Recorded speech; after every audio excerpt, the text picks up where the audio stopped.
de sus autores, uno de los miembros de este equipo, de esta misión, que además es el abogado chileno Francisco Cox, experto en estas materias de derechos humanos y penales. Francisco, muy buenas noches, gracias por recibirnos. Buenas noches, gracias por la invitación.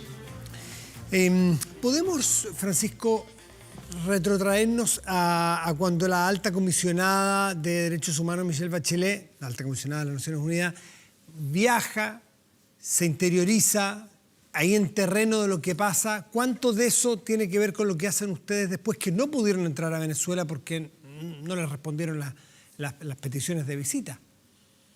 Mira, en realidad la verdad que somos funciones totalmente independientes y separadas. O sea, de hecho nosotros somos nombrados por el Consejo de Derechos Humanos y la alta comisionada obviamente tiene su propio mandato y tiene su gente que está en el terreno.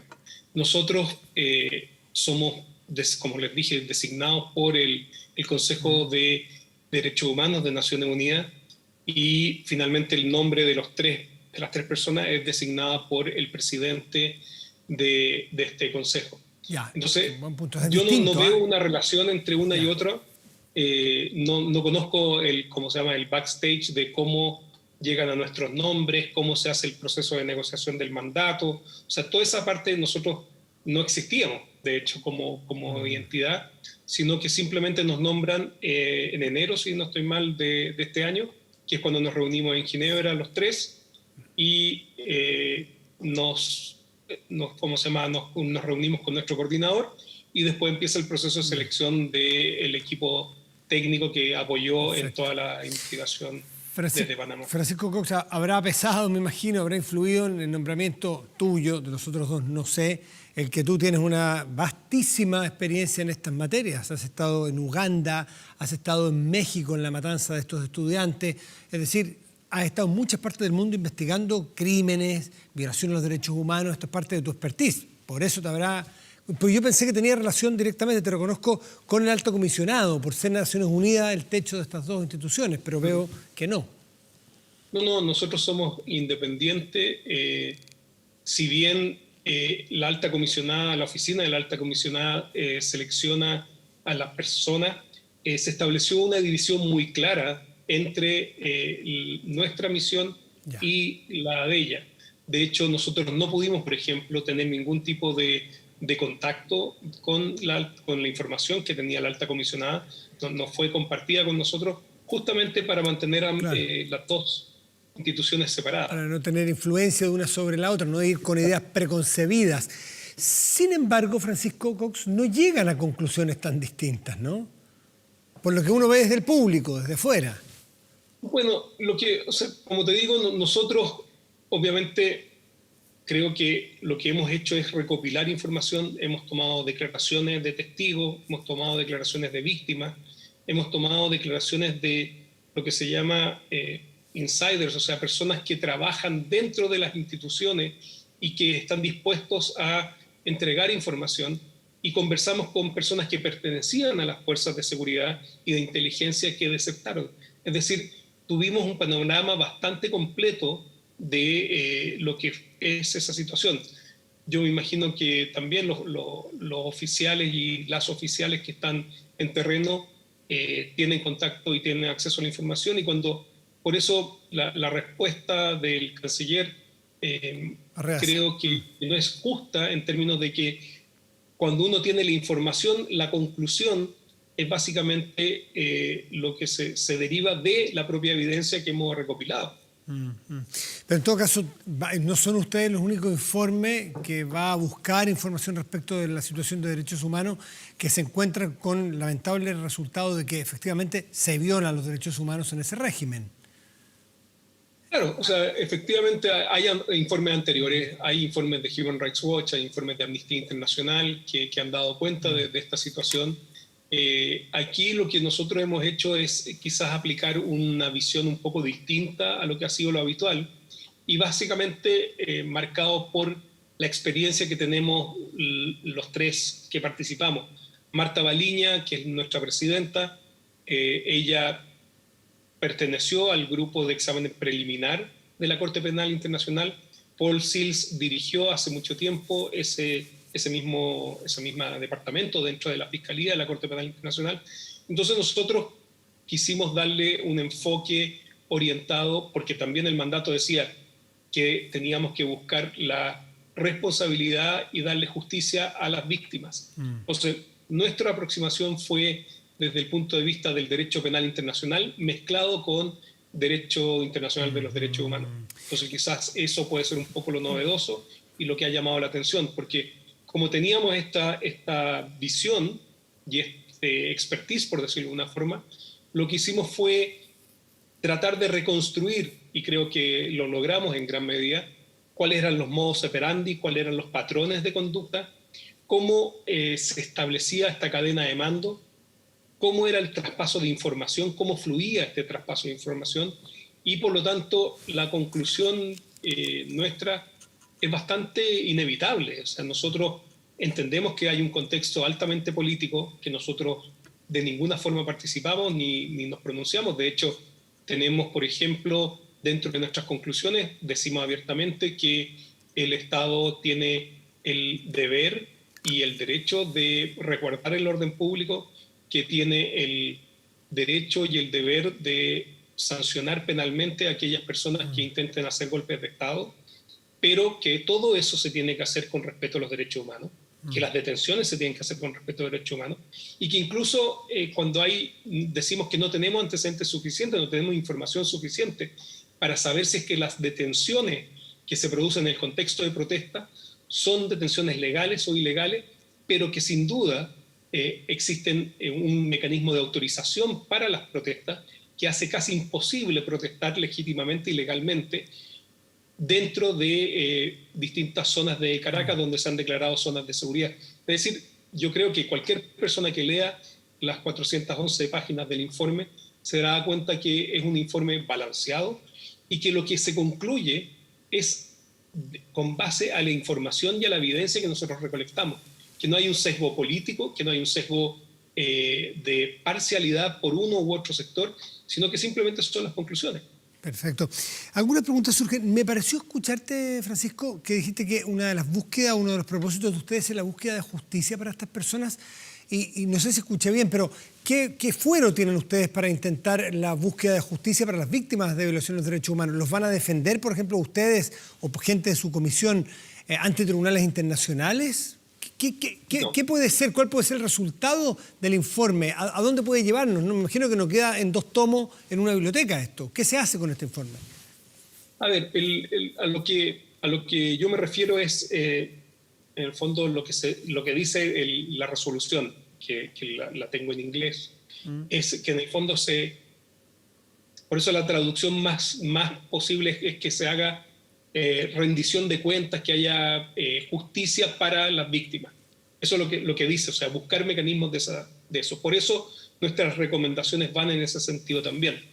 Pero justamente nosotros no tenemos ninguna participación ni en la Corte Penal Internacional, ni en términos de representar víctimas. De hecho, me parecería que no podemos hacer eso porque justamente estaríamos infringiendo nuestra imparcialidad. Claro, y nuestra estarían independencia. en uno de los lados. Exacto. Entonces, nosotros lo que hacemos es simplemente un análisis y un diagnóstico de la situación, dando cuenta de cómo es la cadena de mando, cuáles son los patrones de conducta, cuáles son las 2 políticas a las cuales nosotros concluimos que hay políticas de Estado que los crímenes de lesa humanidad sirven para avanzar. Me gustaría que después hiciéramos un foco sobre exactamente eso, cuáles son las políticas de Estado que llevan a concluir que ese Estado viola los derechos humanos. Pero antes, ¿qué se va a sacar del limpio de este trabajo de ustedes, insisto, para que no quede en una biblioteca? A ver, lo que se hace, se presenta al Consejo de Derechos Humanos de Naciones Unidas, y ahí en el fondo son los países que ven qué es lo que hacen con el informe. Nuestras recomendaciones están dirigidas a distintos entes, en concreto respecto de justicia están dirigidos a las autoridades judiciales y de la Fiscalía de Venezuela que investiguen estos crímenes que se están cometiendo, que se cometieron del 2014 hasta el 2020, y que se investiguen las responsabilidades de todos y cada una de las personas que nosotros mencionamos y de las fuerzas de seguridad que participaron directamente en la perpetración de estos delitos. Después hay también una recomendación, que si es que la justicia venezolana no es capaz o no quiere avanzar en estas investigaciones, entonces sea la Corte Penal Internacional, con sus propios procesos, con su evidencia y en sus tiempos, quien juzgue esta situación y que le dé justicia a las víctimas. Por último, hay un tercer peldaño que es en la comunidad internacional, en la justicia internacional, que es la jurisdicción universal. Hay países, hay estados que tienen jurisdicción respecto de delitos de lesa humanidad, no obstante que no se hayan cometido dentro de su territorio. Ejemplos de eso son, por ejemplo, Bélgica, Francia, Alemania. Esos países tienen jurisdicción universal y, por lo tanto, si es que alguno de los perpetradores está en su jurisdicción, que se inicien las investigaciones penales en su contra, si es que, insisto, las autoridades venezolanas no están dando resultados en cuanto a su investigación de manera seria y efectiva. Ahora vamos a lo que dejaste pendiente recién. Ustedes descubren que hay políticas de Estado, hay políticas que están diseñadas para violar los derechos humanos y hay, por lo que se nombra, responsabilidades de autoridades. Por ejemplo, el propio Nicolás Maduro. ¿Cuáles son esas políticas que tienden a violar los derechos humanos de los ciudadanos venezolanos? Las dos políticas que nosotros identificamos son, por una parte, el silenciamiento o el aplastamiento de la oposición al gobierno de Nicolás Maduro, y otra política que también identificamos es en el combate a la delincuencia. Y dentro de ese combate a la delincuencia, que es una función legítima, como se dice en el informe, se incluye la ejecución extrajudicial. Venezuela es uno de los países que tiene el más alto nivel de muertos por resistencia a la autoridad. Y sin embargo, no hay cifras comparables de funcionarios muertos a manos de supuestamente delincuentes. Quienes son los objetos de esta segunda política son jóvenes hombres de sectores marginales donde se hacen verdaderas redadas, se cierra el barrio, se aparta a quien se anda buscando o a quien se va a imputar o a quien se va a terminar ejecutando y se le termina ejecutando. Testimonios de distintos vecinos y de familiares dan cuenta que las personas ya estaban reducidas, ya estaban detenidas y después aparecen muertas con un balazo en alguna parte del tercio superior del cuerpo. Sí, la primera. Okay, exacto, ejecuciones, acabas de decir tú, o sea, ejecutando personas y haciéndolas pasar por enfrentamientos. Historia que a nosotros nos suena, por lo demás, no nos es tan ajena, digamos. En este país pasó lo mismo en dictadura. O sea, la dictadura, ustedes no se refieren a dictadura en ningún momento a Nicolás Maduro, ustedes no entran en un juicio de qué tipo de gobierno, qué tipo de régimen es el que hay ahí en Venezuela, ¿no? No, nosotros no, porque no está dentro de nuestro mandato, no es nuestras funciones. Nosotros decimos que sí hay un debilitamiento de algunas instituciones, como por ejemplo la imparcialidad del Poder Judicial, la imparcialidad del Ministerio Público, la Fiscalía, pero nosotros no entramos a cuestionar si es que el gobierno de Nicolás Maduro es legítimo o no es legítimo. Eso escapa a nuestro mandato. Nuestro mandato es muy preciso y nosotros quisimos ser respetuosos de ese mandato y justamente no entrar en el juego político de si es que quién es legítimamente el gobierno de Venezuela. Nosotros cumplimos nuestro mandato al que fuimos nombrados. También por experiencias propias de nuestro país es interesante saber dónde radican las responsabilidades de estas políticas, porque a veces quien la ejecuta es distinto a quien la diseña o quien la mandata, ¿no es cierto? Y puede ser un mando medio de un batallón. Aquí entiendo que ustedes llegan a la conclusión de que al menos alguna de la información de que va a suceder lo que ustedes evidenciaron que sucede, estuvo en conocimiento de Nicolás Maduro propiamente. A ver, nosotros tenemos información justamente de eso y respecto concretamente de lo que es la política de aplastamiento de la oposición a manos de SEBIN. SEBIN es la Agencia de Inteligencia Civil de Venezuela. Y esa agencia, tenemos información, al menos de fuentes que eran miembros de dicha organización, que Nicolás Maduro daba órdenes directas al director de esa agencia y que Diosdado Cabello también daba órdenes directas a esa agencia respecto a quién intervenir, a quién seguir, a quién terminar deteniendo, y una vez que una persona es detenida y se incorpora, como he dicho, hay dos centros de detención principales del SEBIN, que son Plaza Venezuela y el Helicoide, que era un antiguo mall, son torturados y son sometidos a condiciones de detención que son absolutamente violatorias de los derechos humanos. Entonces, por eso nosotros decimos que hay en ese aspecto hay conocimiento, pero además hay órdenes, o sea, contribución directa. Por otra parte, también hemos logrado restablecer la cadena de mando y el flujo de información, y entonces podemos determinar que efectivamente, al menos Nicolás Maduro, el ministro de Defensa y el ministro del Interior, tenían información de los crímenes que se estaban cometiendo, y teniendo el control, porque la disciplina se mantenía, el control se mantenía, no tomaron medidas preventivas y represivas como establece la exigencia del Estatuto de Roma, a través de la responsabilidad del comandante. Y también podemos concluir que aquí, un poco a lo que tú planteabas, que también la jurisprudencia de la Corte Penal Internacional en distintos casos ha señalado que actos aislados obviamente no pueden ser imputados al comandante, y incluso podrían no ser crímenes de lesa humanidad, toda vez que los crímenes de lesa humanidad tienen que ser sistemáticos o generalizados. Nosotros decimos que son tanto sistemáticos como generalizados. Por lo tanto, aquí hay una conjunción de elementos que nos hacen determinar que Nicolás Maduro, con motivos razonables, y esto me parece muy importante destacarlo, que nuestro estándar de prueba es motivos razonables, no es más allá de toda duda razonable. Quien va a determinar los contornos concretos de cuál fue la contribución y cuál fue la participación de cada una de las personas que nosotros mencionamos van a ser los tribunales de justicia nacionales de Venezuela, nacionales de otros países o la Corte Penal Internacional, si es que estos casos son investigados.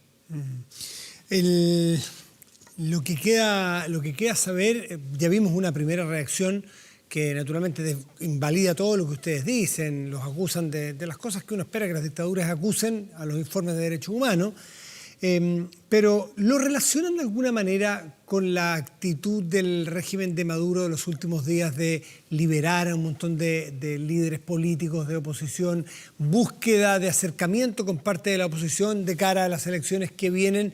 Ustedes que conocieron desde adentro, pese a que no los dejaron entrar, ¿ustedes ven que ellos están intentando negociar y terminar con este régimen represor, o no se dieron cuenta o no llegan a darse cuenta de eso? Nosotros la verdad que no tenemos los elementos suficientes, como te digo, yo no soy ni cientista político ni analista político. Lo que sí ha sido una práctica bastante frecuente del gobierno de Maduro es que cuando se acercan estas sesiones del Consejo de Derechos Humanos se producen estas liberaciones. Hay coincidencia. Sí, eso sí ha ocurrido anteriormente. Lo que sí nosotros esperamos es que efectivamente nuestro informe tiene que ser, o sea, quiere ser una contribución a que las víctimas no sigan sufriendo y que aquellas que ya sufrieron obtengan justicia y reparación. Si esta forma, así están tomando nuestro informe o está contribuyendo en algo a lo que tú dices, bueno, la verdad es que nos sentiríamos, creo que los tres y todo el equipo que nos apoyó, que fue un equipo muy profesional, nos sentiríamos, yo creo que muy satisfechos. Francisco, dada tu experiencia, no en particular de este caso, tu experiencia como abogado que ha litigado internacionalmente, que ha investigado casos de este tipo, ¿corren riesgo los líderes de este régimen, si pierden el poder, de ser detenidos por la Justicia Penal Internacional, de correr la misma suerte que corrió Slobodan Milosevic, por ejemplo, y otros criminales u otros dictadores? Y eso te lo planteo porque hay muchos que sostienen que una de las cosas que sostiene en el poder a Maduro y a toda su camarilla, a todo su régimen, o su banda, lo que intentan es mantener el poder porque saben que si caen, terminan presos para siempre, además de perder la fortuna, en fin. ¿Estamos frente a posibles líderes que terminen tras las rejas por la justicia internacional? A ver, el tema que tú acabas de plantear creo que es uno de los temas más difíciles que siempre ocurre en estos temas de justicia transicional, como se llama. Siempre supuestamente hay una disputa entre justicia y paz, y esa es la disyuntiva que siempre se está jugando en estos procesos. En el caso de Uganda, como el que tú mencionabas, muchas veces se dijo que el hecho de que hubiesen órdenes de aprehensión emitidas por la Corte Penal Internacional era lo que impedía el proceso de paz en el norte de Uganda. Sin embargo, lo que muestra es que en realidad, existiendo incluso órdenes de aprehensión o no existiendo una orden de aprehensión, las personas se aferran al poder porque se aferran al poder. Les gusta la situación, no necesariamente se van no es simplemente el zafar de la efecto justicia. de que termino preso. Generalmente cuando tú has vivido en un marco de impunidad durante muchos años, ves muy poco probable esa situación. Ahora, también es cierto que la historia muestra que incluso las personas que se creen que no podían jamás ser juzgadas, terminan siéndolo. Y por lo tanto, hoy en día yo creo que además la justicia internacional, penal internacional, ha avanzado muchísimo en términos de efectividad, en términos de que, aunque tarde, muchas veces llega.